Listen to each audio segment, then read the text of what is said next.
couple months ago, we had an opportunity for to do a bid on a large-scale project. The culvert that ran underneath the building being pretty severely deteriorated. It had been looked into about 10 years ago with some options that just really weren't viable to fix it. So we would have to have an additional off-site manager.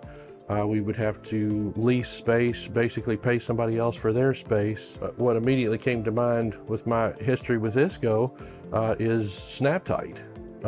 And they had never heard of Snap-Tite before. So I said, let me make a couple phone calls, and I called Steven and said, hey, can you have somebody come up here and take a look at this culvert that's in bad shape? The culvert never dries out. The cure in place obviously would work only about 75% of the way around, and that remaining 25% on the bottom is really the problem. So it would never cure. It would basically sag down into the rusted out areas that are causing the problem.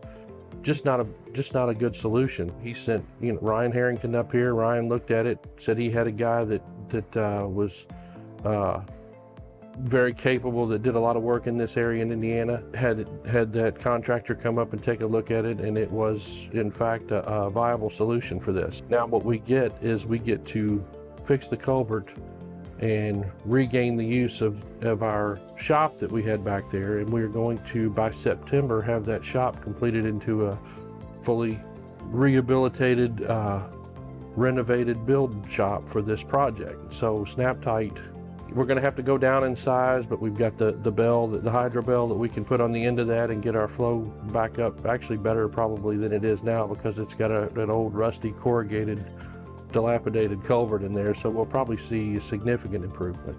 But it certainly will in the long run be much cheaper, because like I say, this is the first of hopefully many jobs, similar jobs, that we'll get.